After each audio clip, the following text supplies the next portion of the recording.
Hello, j'espère que vous allez bien. On se retrouve pour ce book hebdo. On est le 20 mars, dernier mercredi avant-dernier mercredi du mois. Donc là, on va faire dans l'ordre book haul, bilan lecture et lecture jusqu'à la semaine prochaine prévue. Sachant que la semaine prochaine, je vous présente ma palle d'avril qui est plutôt intéressante, qui me plaît bien. Avant de faire le book haul, je voulais vous dire aussi qu'au niveau de ma palle, j'ai fait un tri. Que je vais en mettre une bonne partie sur Vinted et une partie va partir à Gibert. J'ai fait un tri parce qu'il y avait beaucoup de titres qui ne m'intéressaient plus et beaucoup de mes bibliothèques dégueulaient de livres. Autant dire ce qui était, c'était un peu le bazar, ça me saoulait. Donc, du coup, je me suis motivé tout à l'heure à faire un peu de tri, de fouiller dans la bibliothèque. Fouiller dans les bibliothèques les titres qui ne m'intéressent plus. Ça m'a fait du bien. Je sais pas comment l'expliquer, mais en gros, comme j'ai fini de trier toutes ces paperasses, enfin tous ces livres qui ne m'intéressent plus, etc. Je me sens plus léger. Je suis passé, alors je suis pas faire un gros tri, hein. Je suis passé de 410 livres à 380, je crois à peu près. J'ai vachement, enfin pour moi j'ai réduit quand même de 35 livres, donc j'ai quand même réduit quasiment de 10% ma palle de romans. Et c'est vrai que c'était un peu des livres, surtout il y a eu des fois où c'est des livres où j'ai vu que c'était des tomes 3 ou des tomes 6 ou des trucs dans le genre et j'étais en mode j'ai même pas le tome 1, est-ce que j'ai vraiment envie de les lire, est-ce qu'ils me font toujours envie? Des fois c'est des titres que j'avais achetés en gros en occasion et tout et que j'avais plus envie de les lire, plus envie de les découvrir, donc j'ai fait un tri et ça fait du bien. Voilà. Mais du coup pour là on va commencer à parler book haul, sachant que ces livres que je vais vous montrer, il y a 2 romans. Ces 2 romans sont déjà rentrés dans ma palle livradique. Donc quand je dis quand je suis passé à 380, il n'y a pas 2 trucs en plus en fait. Vendredi, j'avais envie En fait, vendredi, on est au travail. Donc je vous présente le problème à 3 corps de Liu Cixin aux éditions Babel. C'est les nouvelles collections là en bleu. En fait, au travail, on était parti en pause avec un collègue. Et en fait, il regardait sur son téléphone un peu les futures actus et il a dit, il va y avoir une série Netflix qui s'appelle Le problème à 3 corps. Et je dis, ouais, je crois que c'est inspiré du livre de Liu Cixin. Et il m'a dit, je connais pas le livre. Et on a regardé la bande-annonce ensemble et on s'est hypé, le dingue. Ça sort le 21 mars, ça sort demain. C'est ça, c'est demain que ça sort sur Netflix. Et en fait, on s'est plutôt bien hypé. Et moi qui suis comme beaucoup de lecteurs, à vouloir lire le titre avant de voir la série, lui, il s'est hypé aussi. On s'est dit qu'on allait se le lire ensemble en avril pour pouvoir en discuter ensemble. Et après, on ne sait pas si du coup, il faut avoir vu la trilogie pour regarder la série ou pas. Mais si ce titre nous plaît et qu'on a envie de voir la trilogie, voilà, ça serait intéressant. Je crois qu'il y a une histoire un peu de... Ils ont communiqué avec les extraterrestres et les extraterrestres... arrivent, un truc dans le genre. Donc à voir ce que ça va donner. J'en sais vraiment rien de plus et c'est plutôt pas mal. Et ensuite, il est enfin arrivé l'Empire des damnés, donc c'est le tome 2 de l'Empire du vampire aux éditions de Saxus, de G. Christophe. J'ai enfin reçu mon édition collector chez mon libraire. Je n'y croyais plus, lui non plus. Mais on l'a enfin reçu. On devait le lire cette semaine avec Lully, mais comme je lui ai dit en début de semaine dernière que j'étais pas sûr de le recevoir parce que ça traînait cette histoire et tout, je lui ai dit on décalera la LC et en fait vendredi mon libraire m'a envoyé un message en me disant je l'ai reçu, tu veux venir le récupérer? Je suis venu le récupérer. Mais comme on en a parlé après ensemble avec Lully, elle avait prévu un autre titre pour cette semaine-là et moi j'étais lancé dans des lectures qui sont assez denses. Je me voyais pas partir dans l'Empire du vampire juste pendant. Donc voilà, à voir ce que ça donnera, on le lira un peu plus tard. De toute façon, n'est pas pressé. Enfin, j'ai envie de le lire, mais je suis pas en mode. J'ai peur de me faire spoil par les chroniques parce que, étant donné que Instagram ne me met plus de chroniques en avant, je me fais plus spoil quasiment. Je le découvrirai avec plaisir avec Luli peut-être cet été. Voilà, peut-être que cet été on se le fera tranquillement en lecture commune ou peut-être qu'on peut attendre jusqu'à octobre, ça serait parfait pour Halloween avec l'Empire des damnés. Et du coup, en fait, en allant en librairie, je suis passé juste à côté de Gibert. Donc, pour récupérer l'Empire des damnés, c'est pas loin de Gibert. Donc, je me suis dit, je vais passer à Gibert et je vais voir si ils ont des nouveaux mangas qui m'intéressent. Et en fait, comme je vous disais, en ce moment, j'essaie de compléter ma saga Blue Lock. Et bah, ils avaient reçu un stock d'occasion de Blue Lock de numéros qui me manquent. Donc du coup, il ne me manque plus que 2 numéros pour compléter la série. En un mois, j'ai quasiment complété 2 séries, parce qu'il y avait Demon Slayer et Blue Lock qui m'intéressaient. Et du coup, Demon Slayer, j'ai acheté le dernier tome sur Vinted. Et là, quand j'y suis allé l'autre fois, j'ai vu qu'ils avaient reçu le dernier tome qui me manquait. Et là, sur Blue Lock, il me manque le tome 7 et le tome 15, je crois. Parce que là, du coup, j'ai récupéré le tome 4, le tome 5... le tome 6, le tome 8, le tome 10, le tome 11, le tome 13 et le tome 14. Et je suis plutôt content parce que du coup, une fois que j'aurai ces 2 derniers numéros, je serai totalement à jour sur mes futures lectures sur Blue Lock. Je serai totalement à jour et je pourrai les lire tranquillement.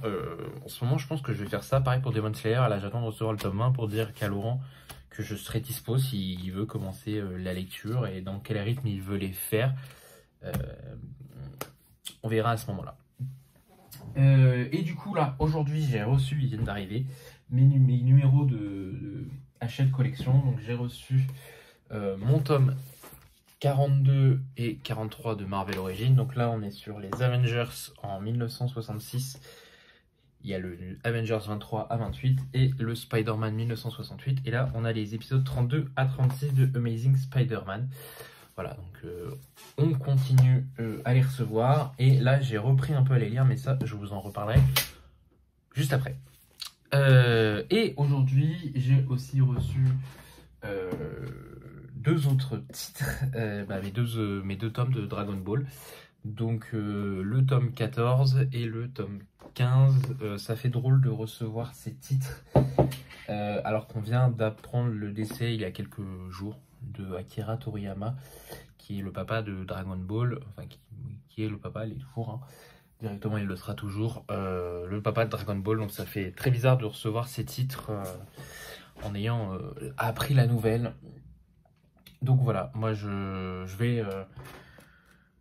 on l'a appris il y a même plus d'une semaine en fait, je suis en train de me dire, on l'a appris le 8 et on est déjà le 20, ça passe vite. Mais voilà, du coup je les ai reçus, ces petits titres. En plus, on arrive avec l'entrée de mon personnage préféré de Dragon Ball, donc qui est Sangohan. Donc là il va arriver en tant qu'enfant parce que là on commence Dragon Ball Z. Pour ceux qui s'étudient, il va y avoir Raditz qui va arriver. Et voilà, donc ça, je les lirai ce week-end. Ils sont prévus pour ce week-end, ces 2 titres.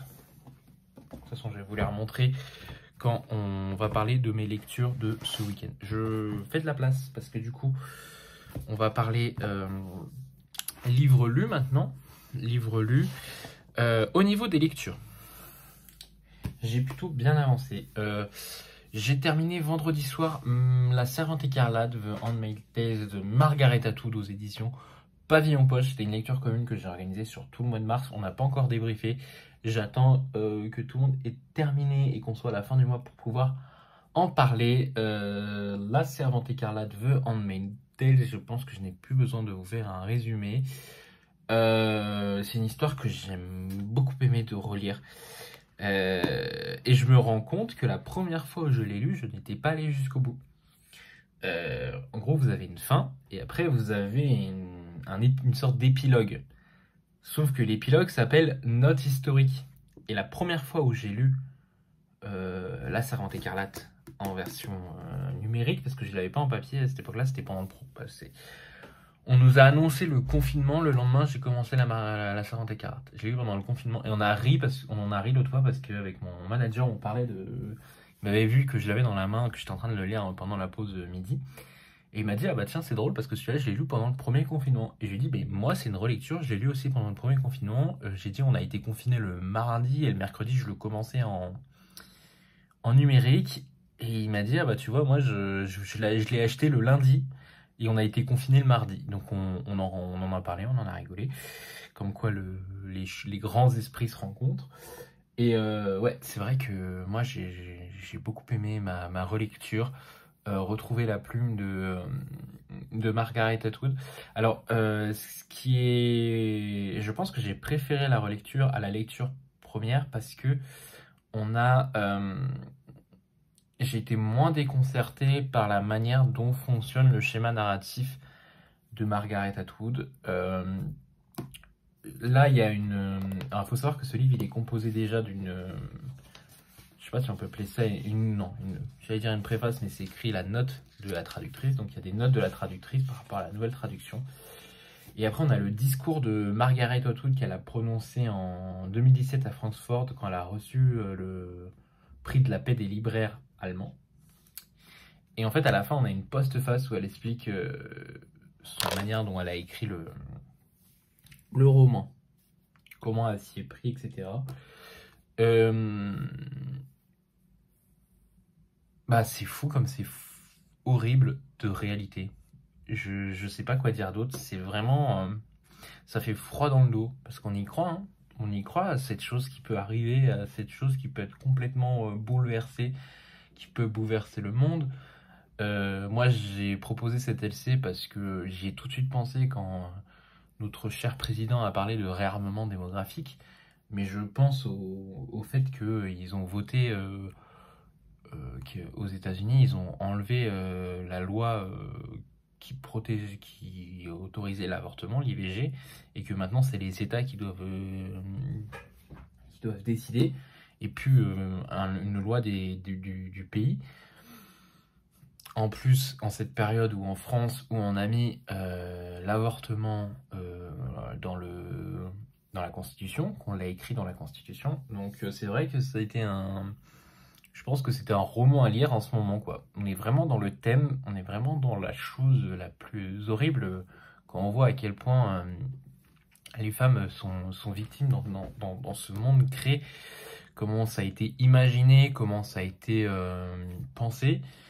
Les causes qui mènent à ça, on se dit, mais ouais, ça peut arriver, quoi. Et c'est troublant et c'est effrayant. Et de toute façon, moi, si ça arrive, je finis pendu, parce que malheureusement, je ne rentre pas dans les cases de cette société. Voir comment ils ont... En fait, il y a toute une mise en place, et du coup, on apprend comment ça a été mis en place. Ce que j'aime beaucoup dans ce titre, c'est que comparé à beaucoup de titres un peu post-apo, etc., là, on est vraiment en fait avec un personnage qui a vécu l'avant et l'après. Enfin, voilà, elle sait à quoi ressemblait le monde avant ce qui se passe et maintenant elle vit dans ce monde-là. Et toutes les petites victoires qu'elle acquiert, on a envie qu'elle acquiert de plus en plus de liberté. Et c'est des choses, parfois, on se rend pas compte. Mais quand il lui arrive un truc et qu'on se dit, ouais, bah, nous on le fait tous les jours, bah, on se rend compte que, en fait, bah, pour elle, c'est des victoires, en fait. C'est des choses que, bah, pour nous, c'est inné, mais peut-être que si demain on nous le retire, bah, peut-être qu'on aurait la même réaction. Je peux pas vous dire parce que je n'ai pas trop envie de vous spoil, mais il y a des choses que, voilà, de Fred, donc le personnage principal, va retrouver des sensations, etc. Et c'est des choses, on se dit, mais enfin, nous, on le fait au quotidien, etc. Et comment on réagit si d'un coup on nous impose de plus le faire, quoi. Donc, ouais, c'est bluffant de réalisme, c'est effrayant, c'est frissonnant, c'est tout ce que vous voulez. Mais je pense que c'est un titre qu'il faudrait lire, étudier, faire comprendre, parce que du coup, ça remet aussi en positionnement, en position principale, en place cette histoire en fait de mon corps m'appartient. je fais ce que je veux. Un peu aussi ce discours qu'on a souvent entre un peu les anciennes générations et notre génération à nous, où bah moi je sais que avant que je fasse mon coming out, je sais que plusieurs fois quand je parlais avec des personnes plus âgées, quand je disais que je voulais pas d'enfants, que je voulais pas de ceci, on me disait oh mais qui c'est qui va payer ta retraite, qui c'est qui va ceci, qui c'est qui va cela. Et c'est vrai que bah, on se dit que si des gens qui ont des idées comme ça, etc., deviennent de plus en plus extrêmes, on peut arriver à là parce qu'ils ont peur de ne pas avoir leur retraite, parce qu'ils ont peur de ne pas avoir leur machin, et donc ils forçaient des gens à avoir des enfants à tout prix pour que le pays continue à tourner, pour que le pays continue à fonctionner. Enfin moi je vois quand je regarde des commentaires sur des femmes qui expliquent qu'elles ne veulent pas d'enfants, quand je vois la violence des propos des gens, voilà, je tiens à dire que ouais, ça fait froid dans le dos. Ensuite, avec Lully, on a terminé la trilogie de la science de Franck Tillier, donc Syndrome E, Gattaca, Atomka. Je vous laissais la semaine dernière, j'étais dans Atomka. C'est peut-être celui que j'ai le moins aimé. Personnellement, j'ai trouvé qu'il y avait beaucoup de facilité, surtout la fin. J'ai trouvé que Lucie était vraiment mise de côté. On a vraiment beaucoup de Charcot et très peu d'Ennebel, où Ennebel est un peu trop fragile, trop... Bah, j'ai l'impression ouais, que Charcot, il avait 70% du roman pour lui, et Ennebel, elle se battait avec 20%, et il y avait 10% d'autres personnages, mais ça, je vous laisserai découvrir. Mais j'ai trouvé qu'elle avait pas... Elle était pas aussi... C'était pas aussi intéressant de la suivre que quand on la suivait dans Gattaca.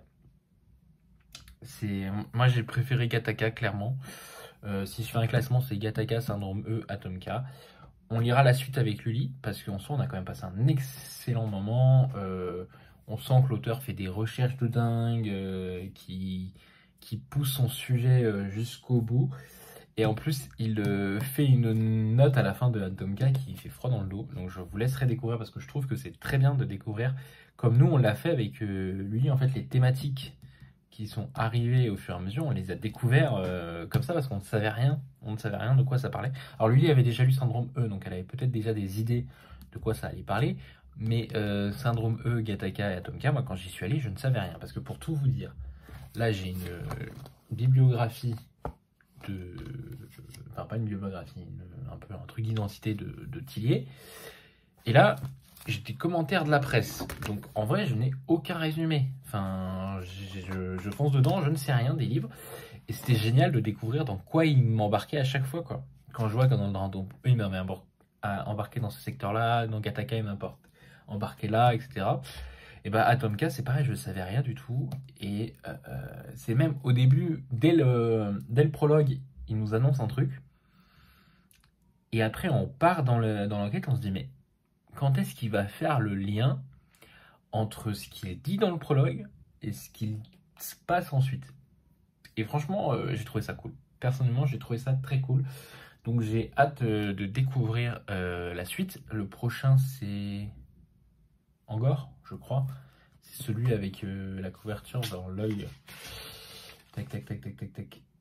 Et ça, c'est Angor, qui du coup, lui aussi, c'est très bizarre parce que là, vous voyez, j'ai tout ça. Vous voyez, Gattaca, le syndrome E, il y a le E entre crochets. Gattaca est entre crochets. Atomka, il y a le K qui est entre crochets. Et Angor est aussi entre crochets. Je peux aller vous le chercher, il est juste là.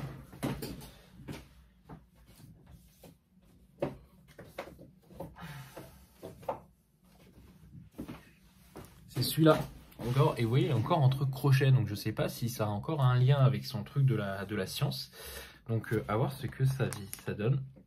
J'espère que par contre il va pas nous ressortir nous faire tout le temps le même schéma en fait. C'est un peu ma crainte. On verra. Mais la fin, ouais, un peu déçu de la fin d'Atomka. Personnellement, c'est ce qui... Et puis on était assez d'accord avec Lully sur notre discussion qu'on a eue. Mais voilà, ça c'est un peu ce qui a rythmé mon week-end. C'était l'audio de la trilogie de la science.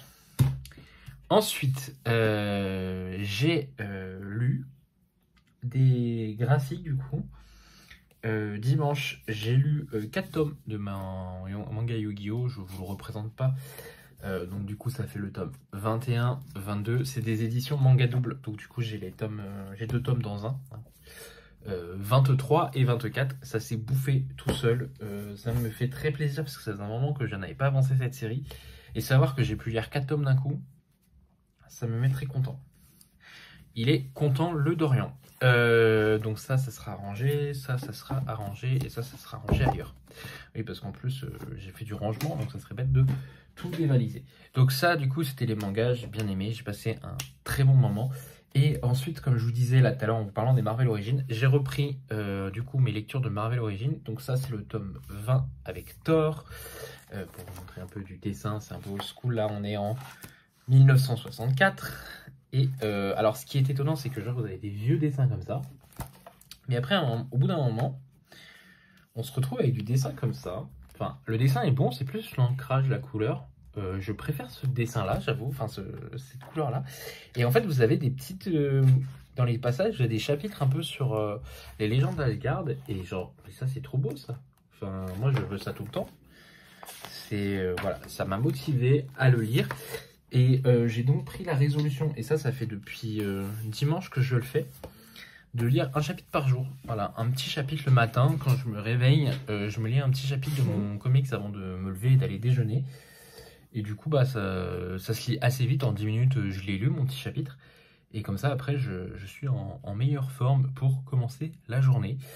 C'est mon petit-déj. Voilà, mon petit-déj, c'est celui-là. En vrai, je vais prendre un café après. Mais je commence mon petit chapitre Marvel Origins et du coup, ça me fait avancer. Ça, c'était pour tout ce qui est terminé. Ce qui est en cours, parce que si vous m'avez regardé la semaine dernière, j'ai commencé... le livre des martyrs, qui est un peu ma malédiction, donc le livre des martyrs tome 1 de Steven Erikson, Les jardins de la lune. Et j'ai du coup dépassé là où j'en étais, où je m'étais arrêté la dernière fois. La dernière fois, donc ça remonte à un petit temps quand même, je crois que c'était en mars l'année dernière, à peu près. Et là, je suis à là. Voilà, je suis arrivé page 622 et j'aime beaucoup...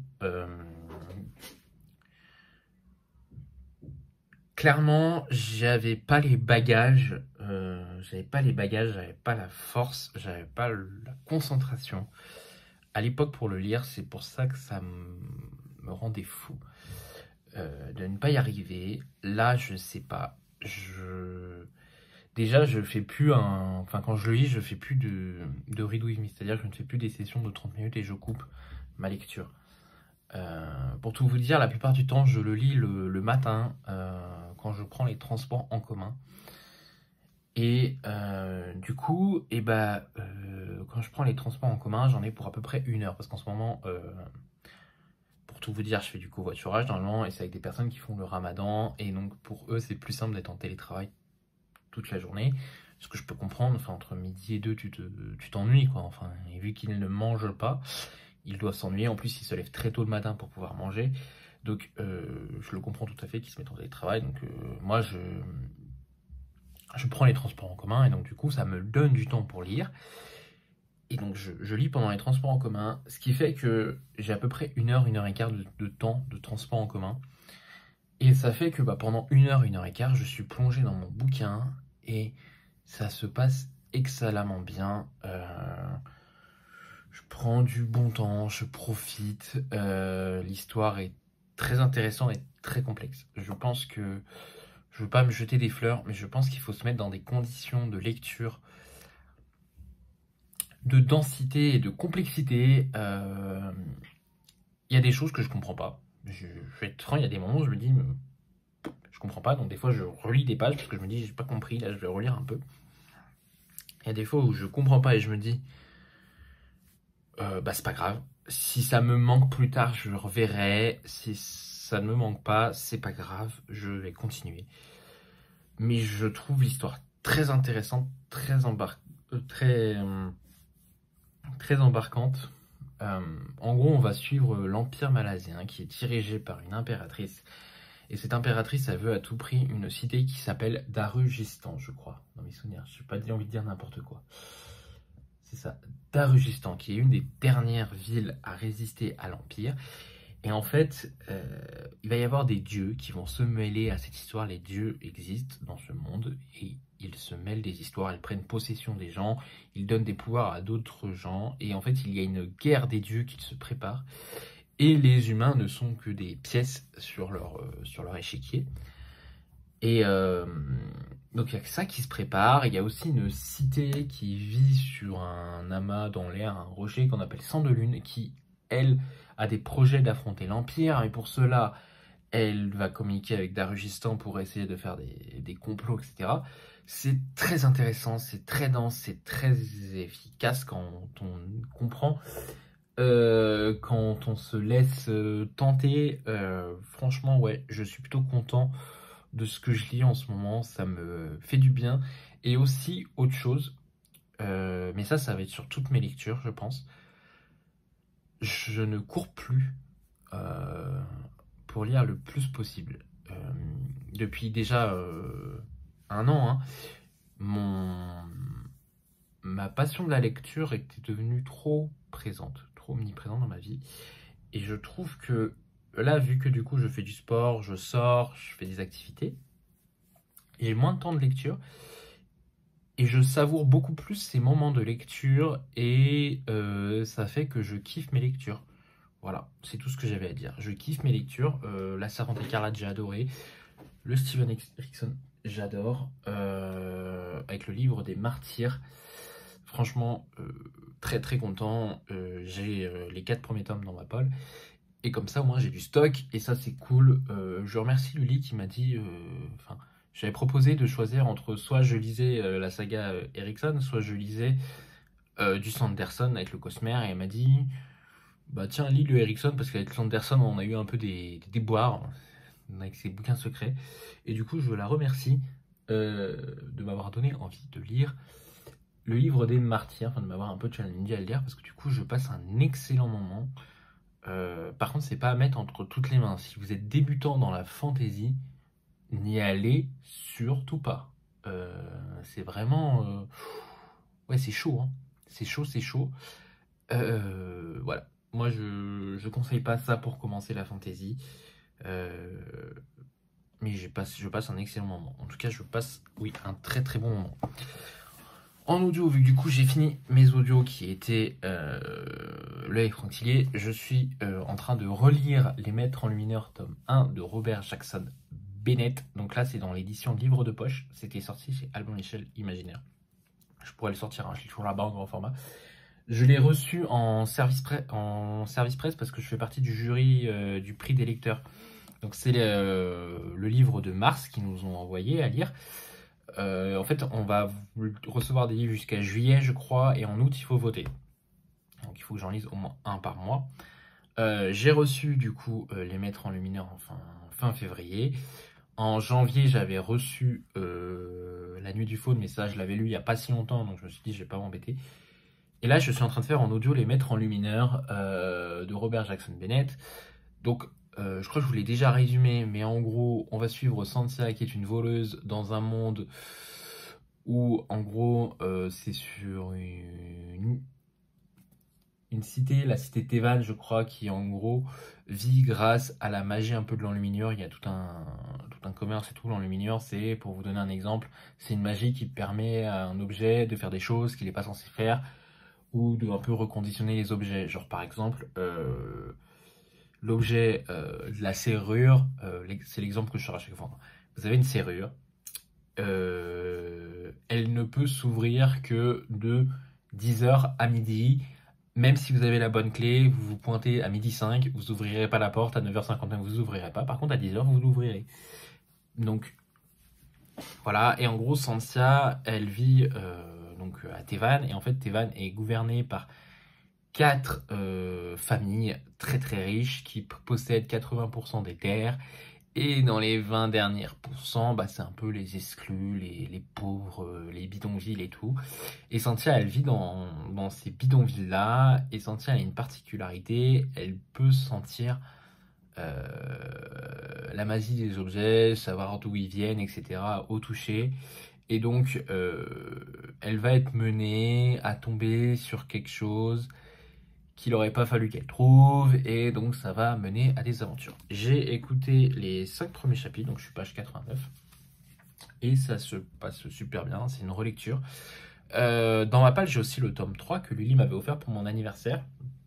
Et donc du coup, je me suis dit, bah, je vais relire le tome 1 pour le prix du jury des lecteurs de livres de poche. Et après, je lirai, je continuerai le tome 2 et le tome 3. Comme ça me remettra vraiment dans la saga et je l'aurai terminé. Et vraiment très content de retrouver Cynthia et de retrouver un peu ses origines, parce que ce titre... Alors je l'avais déjà relu une fois, parce que quand il y a eu le tome 2 qui est sorti, j'avais relu le tome 1, parce que j'avais lu le tome 1 avant sa sortie. Parce que c'était mon premier service presse, le tome 1, pour tout vous dire. Donc j'avais lu le tome 1, j'avais passé un très bon moment. Et ouais, c'est tout. J'avais lu le tome 1, j'avais passé un très bon moment, je l'avais relu pour la sortie du tome 2. On avait lu le tome 2, on avait passé aussi un très bon moment. Et le tome 3, les avis sont un peu plus mitigés. Mais je me dis que si je reprends du début, peut-être que moi j'aurais moins... Parce que je sais qu'il y en a beaucoup qui l'ont lu en ayant très peu de souvenirs du tome 2 et du tome 3, parce que le tome 2 est sorti il y a au moins 2 ans. Hein. Donc voilà, je me dis au moins je vais le relire. Je vais relire le tome 1 et le tome 2, je serai frais et j'enchaînerai sur le tome 3. Et comme ça sera encore mieux. Cette saga sera finie et je serai à jour sur mon prix des lecteurs, parce que je n'ai toujours pas reçu le prochain titre et je ne sais pas ce que ça va être comme prochain titre. Je le découvrirai avec vous, enfin peut-être avant vous, parce que j'ouvrirai l'enveloppe, mais je vous montrerai ce que c'est la semaine prochaine, qui sera du coup dans ma palle de mars, qui est déjà bien pleine, et je rajoute un titre en plus. On continue. En graphique. Donc je vais continuer, parce qu'à partir de demain, il faudra que je lise mon chapitre de Marvel Origins. Et donc là, peut-être qu'il y en aura un deuxième d'ici la semaine prochaine, mais je vous le montrerai. C'est Avengers tome 2, donc de 1964. On va voir les épisodes 6 à 10 des Avengers. Voilà, donc à voir ce que ça donne. Je pense qu'on va avoir du vieux dessin encore. Hein. Enfin, du vieux dessin, de la vieille couleur. Oui, le retour de la vieille couleur. Donc à voir ce que ça donne. À ce niveau-là. Et après, en manga, j'ai prévu le tome 25 et 26 de Yu-Gi-Oh! Et le tome 14 et 15 de Dragon Ball. Voilà, comme ça, je suis à jour sur mes Dragon Ball et je continue d'avancer Yu-Gi-Oh! Qui est mon objectif. Voilà, je pense que je vous ai tout dit. Il est plus long que la semaine dernière, qui d'ailleurs est sorti en retard parce que j'avais oublié d'uploader la vidéo. Je l'ai tourné, j'étais en mode allez, je l'ai envoyé sur mon MacBook. J'ai lancé le montage s'est fait, le rendu s'est fait, c'était cool, machin et tout. Et je sais pas pourquoi je ne l'ai pas lancé. Voilà. Bref. Ce n'est pas grave, ça arrive un peu en retard, ce n'est pas grave. Je vais mettre celui-là en temps et en heure. En plus, demain, je suis en télétravail. Donc du coup, j'ai 2 jours de télétravail de suite. Donc normalement, j'ai le temps de le mettre sur YouTube. Dorian, tu vas pas faire la même bêtise que la semaine dernière. Voilà, je vous souhaite à tous une très bonne semaine. N'hésitez pas à me dire en commentaire ce que vous avez lu, ce que vous allez lire, si vous avez lu les titres que je vous ai présentés. N'hésitez pas à me suivre aussi sur Instagram. Tous les 15 jours, je fais des stories blabla où je vous montre mes achats, mes lectures, etc. Alors si vous suivez les Bokebdo toutes les semaines, ça fait très redite. La seule différence, c'est que du coup, vous saurez ce que j'aurai lu jeudi, vendredi et samedi. Voilà, vous le saurez à peu près où j'en serai dans mes lectures par rapport à là, ou si j'ai eu des réceptions, ou si j'ai... Voilà. Vous le savez un peu en avance à ce niveau-là. Mais si vous me suivez au Bokebdo, vous savez exactement ce qui va se passer sur Instagram. Je vous souhaite à tous une très bonne semaine. À très vite. Bye tout le monde.